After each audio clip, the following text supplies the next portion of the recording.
ఓటేసి గెలిపిస్తామని ఈ నామినేషన్ పర్వానికి వచ్చిన రామగండుకు పాలమూరు పార్లమెంటు వ్యవహారాలు చెప్పుతుంది. మన అన్నమ్మ గెలుపుకు తోడుగా అన్నమ్మ నామినేషన్ కార్యక్రమానికి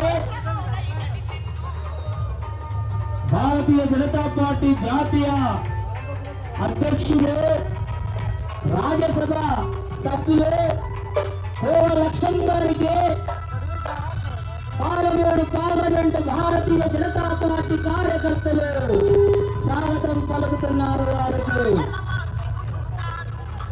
ఏ వీధిలో చూసినా కాషాయమయులు, ఏ గ్రామంలో అడిగినా అన్నమ్మ గారి కమలం గుర్తు ఎవరి నోట ఉన్నా నరేంద్ర మోదీ గారు మరోమారు ప్రధానమంత్రి కావాలని కోరుకుంటున్నారు.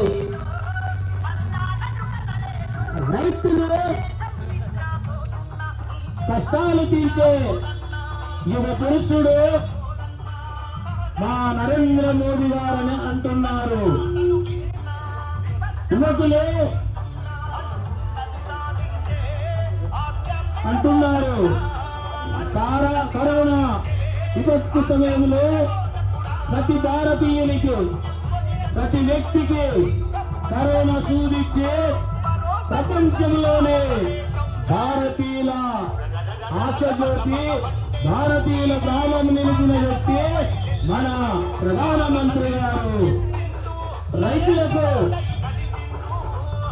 ఎకరకు 2,000 రూపాయలు ఇస్తూ, సంవత్సరానికి 6,000 రూపాయలు ఇస్తూ, అదేవిధంగా సబ్సిడీ కింద ఎరువులు ఇస్తూ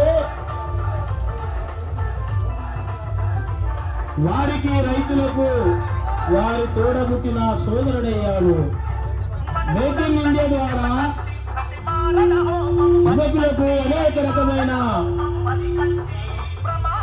మేక్ ఇన్ ఇండియా ద్వారా, రూరల్ డెవలప్మెంట్ ద్వారా, యువకులకు ముద్రా లోన్ ద్వారా, మహిళలకు, యువకులకు, వీధి వ్యాపారులకు, వర్గాల ప్రజలకు 10,000 నుంచి 10 లక్షల లోన్లు ఇప్పించిన ఘనత మన ప్రధానమంత్రి నరేంద్ర మోదీ గారు.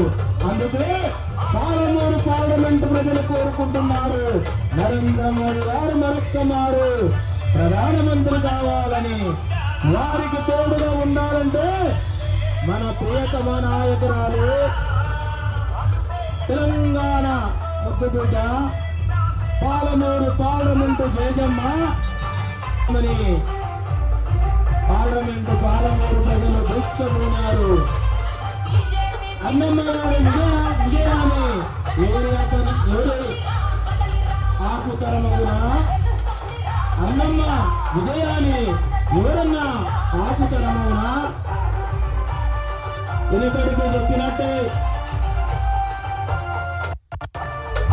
దేవుడు పోతే అందభక్తులకు తానురాలన్నట్ల అన్నమ్మ గారు తెలంగాణ ఉద్యమ సమయంలో సుమారుగా 300 కిలోమీటర్ల పాదయాత్ర వేసి ప్రజల కష్ట సుఖాలు తెలుస్తున్న జయజమ్మగా పేరుంచిన ఘనత మన అన్నమ్మ గారిని కాదా?